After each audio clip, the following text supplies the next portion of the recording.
प्रिय विद्यार्थियों, नमस्कार।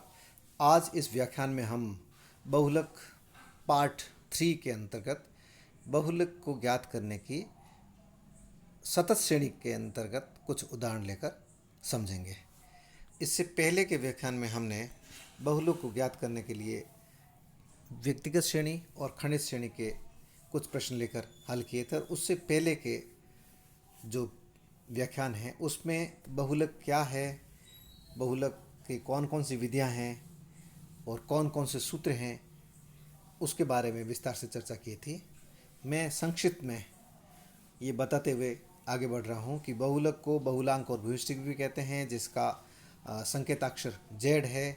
यह अंग्रेजी शब्द मोड का हिंदी अनुवाद है। मोड अंग्रेजी का शब्द मोड फ्रेंच भाषा के ला मोड से बना, जिसका अर्थ होता है फैशन या रिवाज, ऐसी रीति, ऐसा रिवाज, ऐसा चलन जो अधिकतर लोगों द्वारा या अधिकतर द्वारा फॉलो किया जाता है। अर्थात समंग श्रेणी का वह पद, वह मूल्य जो कि सबसे अधिक बार आया हुआ हो, जिसकी आवृत्ति सबसे अधिक बार हो। इसकी दो विधियां हैं, अर्थात बहुलक ज्ञात करने की दो विधियां हैं। एक तो निरीक्षण विधि, एक समूह विधि। निरीक्षण विधि तब काम में ली जाती है जबकि समंग श्रेणी नियमित रूप से वितरित हो, और समूह विधि तब काम में ली जाती है जब समंग श्रेणी नियमित रूप से वितरित नहीं हो और कहीं पर भी संशय हो कि यह खुली आंखों से ज्ञात करना कठिन है कि इस समंग श्रेणी का बहुलक क्या होगा। तब हम समूह विधि अपनाते हैं, और समूह विधि के लिए 6 खाने होते हैं, जिसमें पहले में दो दो आवृत्तियों का जोड़ होता है, दूसरे में पहले कॉलम में दी हुई आवृत्तियाँ लिखी जाती है, दूसरे कॉलम में दो दो का जोड़ होता है, तीसरे कॉलम में पहली आवृत्ति को छोड़कर दो दो आवृत्तियों का जोड़ होता है, फिर अगले कॉलम में तीन तीन आवृत्तियों का जोड़ होता है, फिर अगले कॉलम में पहली आवृत्ति को छोड़कर तीन तीन आवृत्तियों का जोड़ होता है, फिर जो छठा कॉलम है उसमें पहली दो आवृत्तियों को छोड़कर तीन तीन आवृत्तियों का जोड़ किया जाता है, और उसके बाद में एक और कॉलम खींचा जाता है जिसमें आवृत्तियों की संख्या का हिसाब लगाया जाता है, जो टेली बार के द्वारा लगाया जाता है पहले।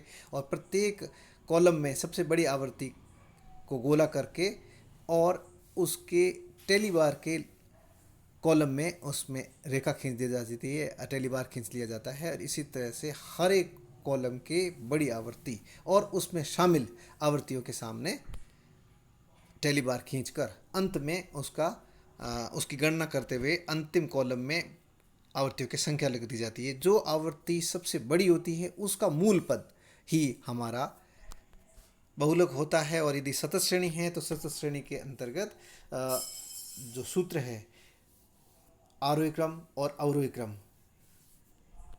उनकी सहायता से बहुलक ज्ञात किया जाता है।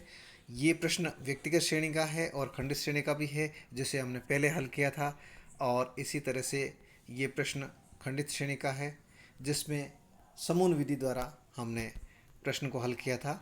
और यह प्रश्न जो है यह है सतत श्रेणी का प्रश्न। यह प्रश्न कई बार परीक्षाओं में आ चुका है, और यह प्रश्न दोनों तरह से आ चुका है, और आरोही क्रम में भी और अवरोही क्रम में भी। ये चूंकि जो आपके सामने है यह अवरोही क्रम में प्रश्न दिया हुआ है, और यदि ये आरोही क्रम में होता तो किस तरह से होता है, इस प्रश्न को हल करने के बाद में बताऊंगा। प्रश्न है, निम्नांकित समंग श्रेणी से बहुलक ज्ञात कीजिए। वर्ग है यानी क्लास इंटरवल है 40 से 50, 30 से 40, 20 से 30, 10 से 20 और 0 से 10, यानी कि यह अवरोही क्रम डिसेंडिंग ऑर्डर में दिया हुआ है। और इसकी आवृत्तियां हैं 40 से 50 की आवृत्तियां हैं 5, 30 से 40 की 10, 20 से 30 की 15, 10 से 20 की 10 और 0 से 10 की 5।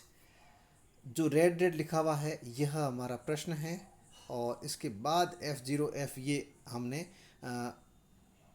बहुलक वर्ग ज्ञात करने के बाद ये तय किया है कि कौन सा F0 होगा, कौन सा F1 होगा, कौन सा F2 होगा, और L1 या L2 कौन सा होगा। चूंकि यहाँ पर अवरोही क्रम है इसलिए सूत्र जो लगेगा वो होगा Z is equal to L2 minus F1 minus F2 divided by 2F1 minus F0 minus F2 into I, ये सूत्र लगेगा।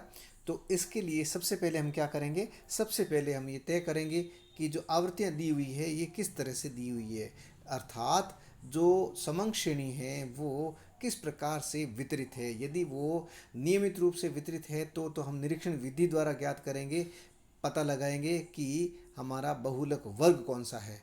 और यदि ऐसा नहीं है संभव तो हमें समूहन करना पड़ता है। लेकिन इसमें जब हम देखते हैं तो जो आवृत्तियां हैं वो बिल्कुल सही ढंग से वितरित है, अर्थात जिस प्रकार से चढ़ रही है 5, 10, 15, ठीक उसी तरह से बड़ी आवृत्ति बीच में है और उसके बाद में उसी ढंग से उतर रही है जिस तरह से यह चढ़ी थी।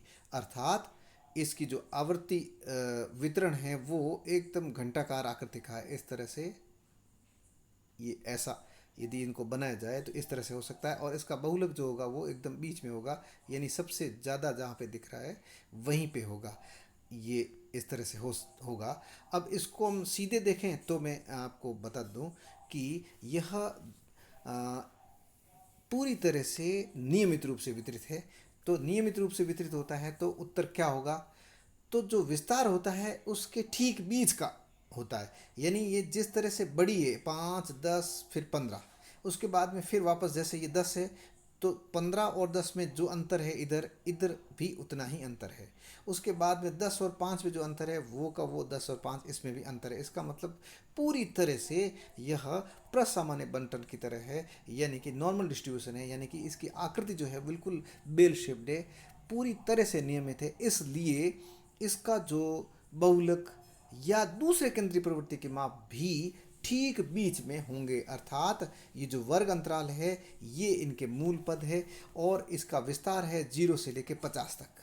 यदि ये इस तरह से होता आरोही क्रम में तो 0 यहाँ होता और इस तरह से करते करते करते 50 यहाँ होता, अर्थात 0 से 50। और इधर जाते हम तो यूं 0 से 50, तो 0 से 50 तक इसका वितरण है। यानी कि 0 से लेके 50 इसके ठीक बीच का जो संख्या क्या होगी 25 होगी।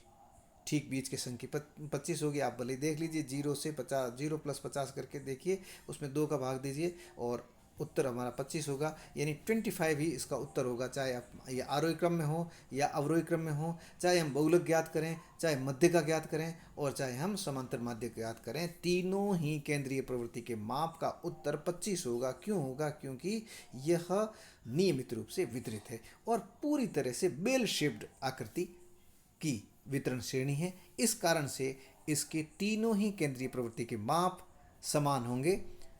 फिलहाल हम बहुलक ज्ञात कर रहे हैं इसका और हमने खुली आंखों से देख लिया है, अर्थात इसमें समूहन करने की आवश्यकता नहीं है। हम निरीक्षण विधि द्वारा अर्थात खुली आंखों से देख लेते हैं कि बड़ी आवृत्ति 15 है, जिस जो कि बीच में भी है, उससे पहले जो आवृत्तियां हैं ठीक बाद की आवृत्तियों में अंतर भी समान है। जिस तरह से चढ़ी है उसी तरह से उस बड़ी आवृत्ति के बाद में घट भी रही है। इसलिए हमारा बहुलक वर्ग 20 से 30 है। चूंकि यह अवरोही क्रम में है वितरित, इसलिए L2 इसमें 30 है, F1 15 है, F0 ठीक बहुलक वर्ग से ठीक पहले की आवृत्ति F0 10 है और बहुलक वर्ग से ठीक बाद की आवृत्ति F2 यानी कि 10 है। ये इनको यहाँ पे मैंने दोबारा लिख भी दिया है और उसके बाद आप क्या करेंगे, इस सूत्र में इसको रख देंगे। 30 L2 है, 15 ये है, ये 10 ये है और उसके बाद में ये जो 10 है ये इन दोनों में अंतर है, 20 और 30 में अंतर है।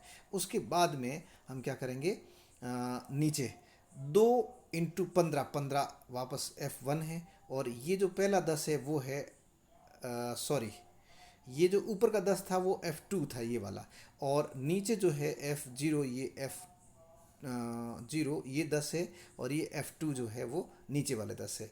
इस तरह से हम इसको सूत्र में रखते हुए और फिर इसका हल ज्ञात करेंगे। तो 15 में से 10 गए, 5 रह गए, 5 में 10 का गुणा किया तो 50 हो गए और 50 में 15 को 2 से गुणा किया 30 हो गए, 10 10 20 माइनस के 30 में से 20 गए, पीछे रह गए 10, तो 50/10 यानी कि 5, तो 30 में से 5 गए, पीछे रह गए 25। उत्तर हमारा 25 होगा। Z = 25। और यही प्रश्न यदि उल्टा होता, यानी कि 0 से 10, 10 से 20, 20 से 30, 30 से 40, 40 से 50 इस तरह से होता और यही वितरण होता, तो सूत्र हमारा हो जाएगा होता L, ये वाला सूत्र होता L one plus F one minus F zero divided by F two F one minus F zero minus F two into I. और फिर उसके बाद में हम इस सूत्र द्वारा आरोही क्रम में होता प्रश्न तो उसको हल कर देते हैं, उत्तर वही आता जो इसमें आया है। और ये प्रश्न कई बार पूछा हुआ है। और अब हम आगे चलते हैं। और ये तो हमने प्रश्न इस तरह का लिया है, भले ही अवरोही क्रम का है लेकिन इस तरह से लिया है जिसमें आवृत्तियाँ नियमित रूप से वितरित है। यदि आवृत्तियाँ नियमित रूप से वितरित नहीं होती तो हमें क्या करना पड़ता, हमें समूहन का सहारा लेना पड़ता। पहले समूहन ज्ञात करते, उसके बाद समूहन द्वारा देखते कि बहुलक वर्ग कौन सा है, सबसे बड़ी आवृत्ति कौन सी है। सबसे बड़ी आवृत्ति ज्ञात होने के बाद में हमें यह सूत्र लगाना पड़ता। जैसे कि आपके सामने प्रश्न है, ये मैंने कैलाश नागर की बुक में से लिया है। ये प्रश्न भी कई बार आ चुका है विभिन्न परीक्षाओं में। प्रश्न है वर्गांतर दिया हुआ है 4 से 8, 8 से 12, 12 से 16, यानी कि 4 के अंतर का वर्गांतराल है। और आवृत्तियां हैं 10, 12, 16, 14, 10, 8, 17, 5 और 4। अब जो आवृत्तियां हैं वो नियमित रूप से वितरित नहीं है। क्यों? क्योंकि बड़ी आवृत्ति 17 है और वो बीच में ना आकर अंत के आसपास आ रही है। और उसके जस्ट बाद की जो बड़ी आवृत्ति वो 16 है, जो कि यहाँ आ रही है, लेकिन इसके पास में जो आवृत्तियाँ हैं वो ज़्यादा केंद्रित है। 17 के पास में आवृत्तियाँ ज़्यादा केंद्रित नहीं हैं। 8 और 5, 5 है, एक तरफ 8 है तो दूसरी तरफ 5 है। इसका मतलब है 17, 8, 25, 25 और 5, 30 आवृत्तियाँ ही हैं। जबकि इसमें देखिए 16 और 14, एक तरफ 14 एक तरफ 12 है, तो 16 और 14 30 और 12 42 आवृत्तियाँ उसके आसपास है। इसका मतलब है केंद्र 17 नहीं हो सकता। तो इसलिए अब हम हमारा संशय पैदा हो गया। तो हम क्या करेंगे, इसके लिए पहले बहुलक ज्ञात करने से पहले, सूत्र लगाने से पहले हम क्या करेंगे, बहुलक वर्ग ज्ञात करेंगे। उसके बाद हम F1, F0, F2 लेते हुए उसके बाद सूत्र द्वारा हल करेंगे। तो सबसे पहले हम इसका समूहन करने जा रहे हैं। समूहन के लिए हमने सबसे पहले वर्ग अंतराल लिख दिया, उसके बाद 6 कॉलम बना लिए। 6 कॉलम बनाए। उन 6 कॉलम में सबसे पहले हमने दी हुई आवृत्तियाँ लिख दी, ये यहाँ पे। उसके बाद में हमने पहले जो आवृत्तियाँ दी हुई है पहला कॉलम, उसके बाद जो दूसरा कॉलम है उसमें सबसे पहले हमने क्या किया, 2 2 का जोड़ लगा दिया। 10 और 12 का जोड़ लगाकर यहाँ पे इसके सामने लिख दिया। 16 और 14 का जोड़ लगाकर इसके सामने लिख दिया। ठीक इसी तरह से हमने इस कॉलम को पूरा कर लिया। फिर उसके बाद तीसरा जो कॉलम है, उस तीसरे कॉलम में हम क्या करते हैं, पहली आवृत्ति को छोड़कर, यानी इस 10 को छोड़कर फिर 2 2 का जोड़ लगाते हुए उनके सामने लिख देंगे। 16 और 12 और 16 को जोड़ा, 28 हो गए। इसके सामने इन दो के बीच में लिख दिया। फिर 14 और 10 को जोड़ा और इनके बीच में लिख दिया। ठीक इसी तरह से 8 और 17 को जोड़ा, फिर 5 और 4 को जोड़ के इनके सामने लिखते रहे। ये हमारा तीसरा कॉलम हो गया। अब है चौथा कॉलम। चौथे कॉलम में हम क्या करेंगे, चौथे कॉलम में 3 3 की जोड़ होती है। तो सबसे पहले आवृत्ति को जोड़ते हुए, लेते हुए 10, 12 और 16 को जोड़कर इनके बीच, यानी कि 12 के सामने लिख दिए, 38 हो गए। इसी तरह से 14, 10 और 8 को जोड़ते हुए हमने यहाँ पे लिख दिए। ठीक इसी तरह से ये पूरा कॉलम हमने कंप्लीट कर दिया। उसके बाद अगला कॉलम जो है वो 5वां कॉलम है, जिसमें पहली आवृत्ति को छोड़कर 3 3 का जोड़ है, अर्थात 10 को छोड़ दिया और 3 3 का जोड़ कर दिया। 12, 16, 14 का जोड़ करके हमने यहाँ पे लिख दिया। इसी तरह से नेक्स्ट जो होगा वो 10, 8 और 17, इस तरह से हम जोड़ते जाएंगे और लिखते जाएंगे ये कॉलम पूरा। उसके बाद में छठा कॉलम जो है, उसमें छठे कॉलम में हम क्या करते हैं, छठे कॉलम में हम पहली 2 आवृत्तियों को छोड़कर, यानी इन 2 आवृत्तियों को छोड़ दिया, अर्थात 10 और 12, इन दोनों आवृत्तियों को हमने छोड़ दिया। उसके बाद में 3 3 का जोड़ लगा दिया। 16, 14 और 10 का जोड़ लगाकर इसके सामने लिख दिया। ठीक है, इसी तरह से 8, 17 और 5 का जोड़ किया और बीच वाले के सामने लिख दिया। और ये 6 कॉलम हमारे कंप्लीट हो गए। उसके बाद हम क्या करेंगे, उसके बाद हमारा काम है प्रत्येक कॉलम में से बड़ी आवृत्ति को गोला करना। इस तरह से हमने गोले कर दिए। और उसके बाद जो हमारा काम है वो है इन बड़ी आवृत्तियों और बड़ी आवृत्तियों में शामिल जो भी आवृत्तियां हैं उनके सामने टेली बार खींचना। जैसे 17 के सामने हमने ये टेली बार खींच लिया। उसके बाद में 30 है तो 30 जोड़ है 16 और 14, तो एक एक टेली बार हम इनके सामने खींच लेंगे। उसी तरह से फिर 28 बड़ा है, तीसरे कॉलम में 28 जोड़ किसका है, 28 जोड़ है 12 और 16 का, तो 12 और 16 के सामने खींच देंगे। इस तरह से हम टेली बार खींच कर बड़ी आवृत्तियों के बारे में जानकारी प्राप्त कर लेंगे। और यहाँ पे टेली बार के साथ ही जो टेली बार आए हैं उसके अकॉर्डिंग हम यहाँ पे लिखते जाएंगे। यानी कि 10 कितनी बार जुड़ा है बड़ी आवृत्तियों में, एक बार जुड़ा है। और 12 कितनी बार जुड़ा है, 3 बार जुड़ा है। और 16 कितनी बार जुड़ा है, 5 बार जुड़ा है। 14 कितनी बार जुड़ा है, 3 बार जुड़ा है बड़ी आवृत्तियों में। और 10 एक बार जुड़ा है, 8 एक बार भी नहीं जुड़ा है, और 17 वापस एक बार जुड़ा है, और 5 और 4 भी एक एक बार भी नहीं जुड़ा है। यहाँ पे डैश कर सकते हैं, जीरो भी लिख सकते हैं हम अपनी सुविधा के लिए। यहाँ पे इनके सामने जीरो लिख सकते हैं। जो आवृत्तियाँ बड़ी आवृत्तियों में एक प्रत्येक हर कॉलम के बड़ी आवृत्तियों में एक बार भी नहीं जुड़ा, उनके सामने हम जीरो लिख सकते हैं। जैसे यहाँ पे जीरो लिख सकते हैं हम 8 के सामने, फिर 5 और 4 के सामने भी जीरो जीरो लिख सकते हैं, जिससे हमारे ये कॉलम पूरा हो जाएगा। उसके बाद हमने देखा कि सबसे बड़ी आवृत्ति 5 है, और 5 का जो आवृत्ति है वो 16 है, और इसका जो वर्ग अंतराल वो है 12 से 16, अर्थात L1 12 और L2 16 है। चूँकि ये प्रश्न आरोही क्रम में है, इसलिए L1 का सूत्र इसमें लागू होगा। इसलिए L1 तो हमारा 12 हो गया, F1 हमारा 16 है, F0 12 है, F2 14 है, और I यानी वर्ग अंतराल 4 का है। इनमें अंतर जो है वो 4 का है। अब हम क्या करेंगे, इसको सूत्र में रख देंगे और उसको हल कर लेंगे। सूत्र है Z is equal to L1 plus F1 minus F0 divided by 2 F1 minus F0 minus F2 into I, जैसा कि हमने सबसे पहले ही यहाँ पे लिखा था, आपको याद है ये वाला सूत्र। और इस सूत्र को हम रख देंगे, और इस सूत्र में उन संख्याओं को रख देंगे जो हमारे पास में अभी हमने ज्ञात किए। तो L1 12, F1 16, F0 12, 2F1 था 16, F0 12, F2 14 और वर्ग अंतराल 4। इस तरह से लिखकर हम 16 में से 12 गए, 4 हो गए, 4 से गुणा किया तो 16 हो गए, फिर ये 16 और इनको गुणा किया तो 32 हो गए, 12 और 14 को जोड़ दिया तो 26 हो गए। फिर इस तरह से हमने लिख दिया। उसके बाद में 12 के बाद में 4 को 4 से गुणा किया तो 16, और 32 में से 26 के पीछे रह गए 6, तो 16 में 6 का भाग दिया तो आया 2.67।